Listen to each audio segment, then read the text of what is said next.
Title இருக்கா இல்ல திருமழிசையாளர் மட்டும் புகழ் மழிசை அப்படின்றார். சிவனையே எதிர்த்தவர் திருமழிசையாளர். ஆகையாலே அவருக்கு இடம் கொண்ட கீர்த்தி மழிசை இறைவன் அப்படின்ற ராமன் சொல்றாரு ரொம்ப அழகாக. அதுபோல நம்மாழ்வாரை சொல்லும் பொழுது பாருங்க எவ்வளவு அழகா மனோதரம் சொல்ற ஐயன் அருள் மாறன்.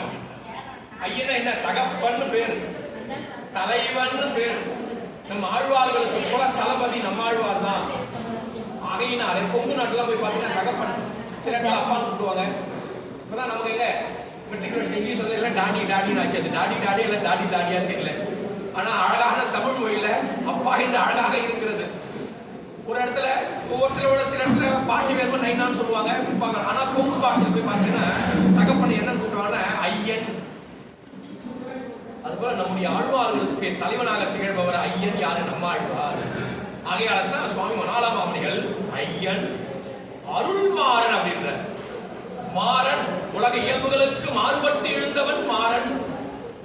அவருக்கு எப்பேற்பட்ட அருள், நம்மை எல்லாம் உயிரிக்க வேண்டும் என்ற ஒரு அருள். ஆகையினாலே முதல் தாய் சடகோபன். அந்த தாயான சடகோபன் இது திவ்ய பிரபந்தங்களை நமக்காக கொடுத்ததினாலே இதத்தாய் ஆகுறார் சுவாமி ராமானுஜர். இப்ப நம்மாழ்வார் இதையெல்லாம் கொடுக்கலன்னு சொன்ன ராமானுஜர் என்ன பண்ணிருக்க முடியும்? சொத்து இருக்கிறது. தகப்பனாரோ தன் பிள்ளைக்காக சொத்து சேர்த்து வச்சுட்டார். அந்த மகனை என்ன பண்ணணும்? அந்த சொத்தை வைத்து நன்றாக ததியாராதனை பண்ணணும், கோவில் குளங்களை கட்டணும், கும்பாபிஷேகங்களை பண்ணணும், அடியார்களுக்கு பிரசாதம் அன்னம் இடணும், வஸ்திர தானம் இடணும். இப்படி எல்லாம் கொடுத்தாலே ஆனால் அந்த தகப்ப சேர்த்து வச்ச சொத்துக்கு ஒரு நல்ல பலன் உண்டு. இல்லைன்னு சொன்ன ஊதாரித்தனமாக அன்னம் விடாமல் தானங்கள் பண்ணாமல் அந்த செல்வங்களை ஊதாரித்தனமாக செலவு பண்ணானே ஆனால் அப்ப அந்த பெற்ற தகப்பனுக்கு என்ன பேர்? பிரயோஜனமே இல்லை. அவனுக்கு புண்ணியம் போய் சேராது. இவனு ஊதாரித்தனமாக சுத்துகிறான். அப்போ அந்த பணம் சம்பாதிச்சு பிரயோஜனமே இல்லை. எட்டி பழுத்தன்னு ஈயாத வாழ்க்கை லாபம் சொல்லுவாங்க இல்லையா? அது போல ஒரு மனிதனான உலகத்துல பிறவி எடுக்கிறானே என்றால் தானத்தை பத்தி தெரிஞ்சுக்கணும், தர்மத்தை பத்தி தெரிஞ்சுக்கணும். தானங்களை பல வகை, வஸ்திரதானம், அன்னதானம், வித்யாதானம் பல வகை இருக்கிறது.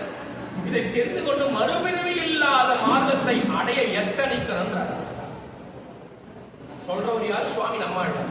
இதுக்கு முன்னே யாரு சொன்னாங்க? பகவான் பகவத்கீதையிலேயே அழகாக எடுத்து காட்டிட்டார். அர்ஜுனா ஞானிமே ஆத்மா அப்படின்ற.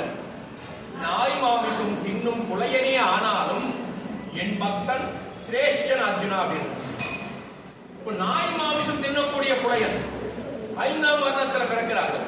அதெல்லாம் நம்மாழ்வார் சொல்றார். குளம் தாங்கு சாதிலும் நாளிலும் கீழிருந்து எத்தனை நலந்தான் இல்லாத சண்டாளர்கள் ஆகிலும் மணிவண்ணருக்கு என்று உள்கலந்தார் அவர் எம் தொழுகுலவே. ரொம்ப அழகா சொல்லிட்டார். நம்மாழ்வார் சொல்றார் ரொம்ப அழகாக. அது எங்க அழக? குளம் தாங்கு சாதிலும் நாளிலும் கீழ் இழுந்து 4 வருடத்தோட அவர் பிறக்கல, 5ஆவது வருடத்தில் பிறந்திருக்கிறார். அவர் 4லும் கீழ் இழுந்து அவர் சண்டால ஜாதியில பிறந்துட்டார். அப்படின்னு ஒரு ஜாதி இருக்கான்னா ஆமா இருக்குது. தர்மமே தெரியாமை, அதர்மத்தையே தர்மமாக நினைத்துக் கொண்டு கண்ட பதார்த்தங்களை புருஷித்துக் கொண்டு அந்த பகவத்கீதை கண்ண சொன்னார். அர்ஜுனா நாய் மாமிசம் தின்னும் புலையனே ஆனால் பாருங்க, பகவான் கண்ண சொல்றத நம்ம சொல்றோம் ஒன்னா இருக்கு பாருங்க. அப்போ இங்க நாய் மாசத்துக்கு புலையன் யாரு அப்படின்னு பார்த்தா 5ஆம் வர்ணத்தை சேர்ந்தவர்கள். அவர்கள் அதை விட்டு ஞான பக்தியை ஏற்றுக்கொண்டு பகவான் தான் எனக்கு, வேற ஒன்றும் எனக்கு தெரியாது என்று இருந்தார்களே ஆனால் அவர் எம் தொழுகுலமே. யார்? நம்மாழ்வார் சொல்றார். அதைத்தான்